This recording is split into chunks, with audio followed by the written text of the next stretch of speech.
A new chapter in Toronto. We talked to the Globe's Marcus G about what we can expect from Mayor-elect John Tory. Also, Robyn Doolittle on whether it really is the end of the Ford era. I'm Affan Chowdhry. Welcome to Globe Now. Toronto has a new mayor. John Tory won Monday's election with 40% of the vote, beating Doug Ford and Olivia Chow. Well, joining us now is Toronto columnist Marcus G. Welcome, Marcus. Thank you. John Tory did not start in first place, but he ended up there. How did he do it in a nutshell? Well, I think he managed to convey a kind of sense of steadiness and confidence throughout the campaign. Of course, the city was eager, many people in the city were eager for a little more stability after the kind of crazy, weird 4 years we've had. And John Tory is a respected guy around town, a civic activist, former progressive conservative leader, former businessman. He has a solid resume, and he managed to convey a sense of optimism for change. Okay, there's been a lot of reaction to John Tory. Let's take a look at some of them. John Tory is so boring. Not a bad thing coming down from the Ford era. Here's another one. Late night shows and comedians do not approve. How do you summarize John Tory for a wider Canadian audience? Well, that's right. He is a little bit bland compared to Rob Ford. Anybody would be bland, I suppose. But this is really, I think, one of his virtues in the eyes of the public. He's not likely to be caught in his sister's basement doing anything untoward. He's kind of a bit of a Boy Scout, and that's not a bad thing. Public transit has been described as, the top issue, for voters. And one of the things that John Tory did is put out this plan. Here's a question from one of our readers. How long before John Tory's Smart Track plan gets the axe? What do you think? Well, it'll be a difficult one for him. He has a funding proposal for the plan that has not really been tested on the scale that he wants to use it on. It's not clear whether parts of the system can work, even physically. So I think it'll be a difficult one to get going in the time he wants to get it going in, which is just 7 years. That's a very ambitious timeline. And, this is very different, from being, a member of a provincial or federal legislature. It's not like you have backbenchers that you can just get in line and get behind an idea. He's going to have to deal with 40-plus councillors. Does he have the skills to kind of manage that group? Well, it's tough at city council because, as you say, there's no party system. You can't whip the vote, as they say in parliaments. You can't order your caucus around. There is no caucus. So you have to win over a coalition to back you. Now, most mayors are able to do that. Ford was unusual in that he often ended up being the odd man out, accompanied only by his brother. Most mayors are able to, because of the big mandate they have from the people, are able to persuade city council to go along. Okay, we've seen in Toronto a wave of gentrification, except it hasn't reached parts of the city, and that's led to a lot of frustration, which Ford Nation tapped into. And I'm wondering, how does John Tory, manage those frustrations in a divided city? It's a difficult one for any mayor. Ever since the city was sort of thrown together into one big city in 1998, the process called amalgamation, there has been this divide between the suburbs and the downtown. And if you look at the map of last night's outcome, you saw the suburbs, the shoulders of the city, northwest and northeast, Etobicoke and Scarborough, going for Doug Ford, and the center of the city going for John Tory. So it'll be tough for him. I think it's possible, though. There's a lot that unites the city. Everybody wants better transit.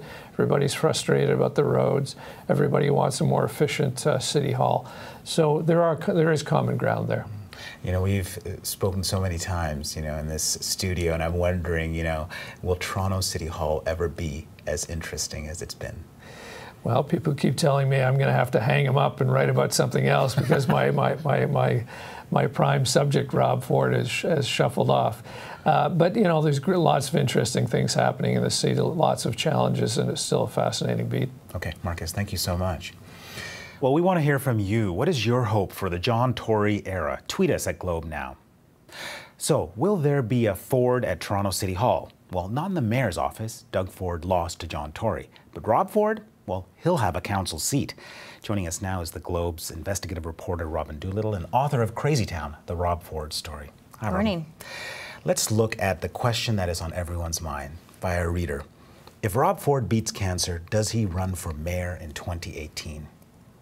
Yeah, absolutely. Well, I think one of the Fords will. Yeah.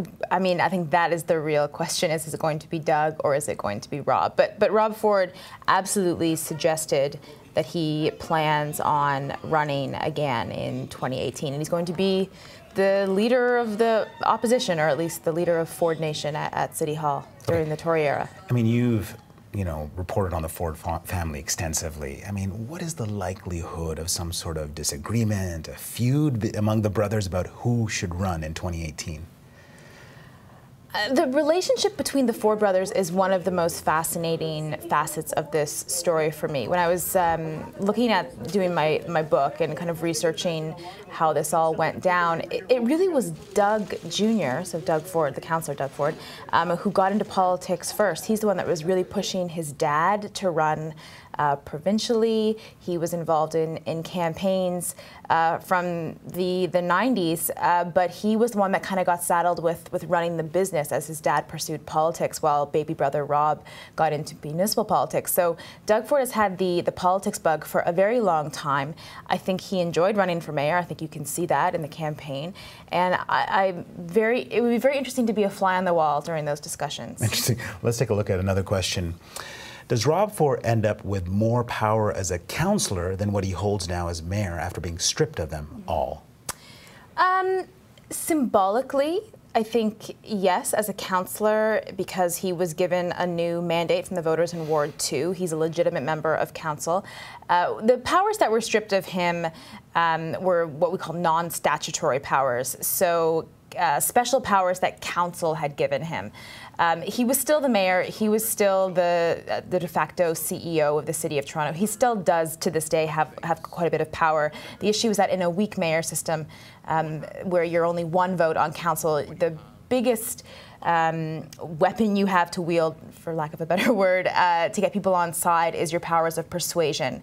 And that is what Rob Ford really lost last year. But ultimately, it sounds like Rob Ford will be a factor on City Council if his health improves. He's going to, if he can get better, and hopefully he does, this is going to be incredibly interesting. When have you ever had a mayor of a major city, well, this is the 4th largest city in North America, go back to being a councillor? You can just imagine the council debates where John Tory is trying to push something through and Rob will get up and say, you know, when I was mayor, this wasn't happening, blah, blah, blah. I mean, it's going to be a nightmare, I think, for the Tory folks. How did Rob Ford change how politics is done in Toronto?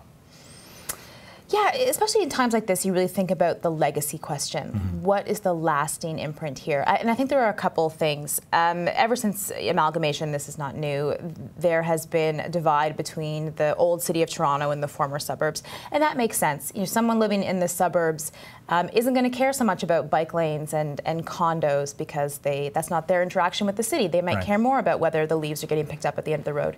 Whereas someone downtown isn't going to be super interested in the North York basement flooding program because they don't have a basement. They live in condos. Sure. That's a generalization, but that makes sense.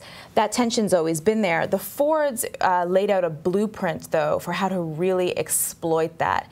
And I think that they do have a bit more of an aggressive, some might say nasty, style of politics, particularly Doug Ford. You saw that in his campaign with John Tory. And lastly, I think that they took fudging the truth to a new level. All politicians spin the facts.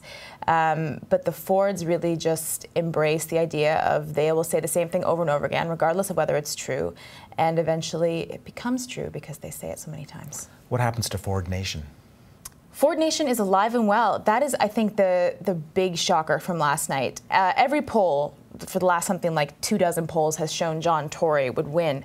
It would have been hugely surprising if he'd lost. But the majority of polls showed a pretty big spread. And when it came down to it, John Tory won by less than 7% of the vote. He came away with about 40%. Rob Ford in 2010 was elected with 47%. The Tory folks were really hoping for a majority. And I think that is going to be a big problem for them. Does Doug Ford go back to the family business? Yes, I think so. I think it wouldn't be surprising if he tried to run provincially. Like I said, I think he has the political bug and he wants to keep at it. Okay. And we'll see what happens from there. Okay, Rob, thank you so much. Well, we want to hear from you. What do you think will be the legacy of the Ford brothers in Toronto? Tweet us at Globe Now. That's all for today's show. I'm Affan Chowdhry. Thanks for watching.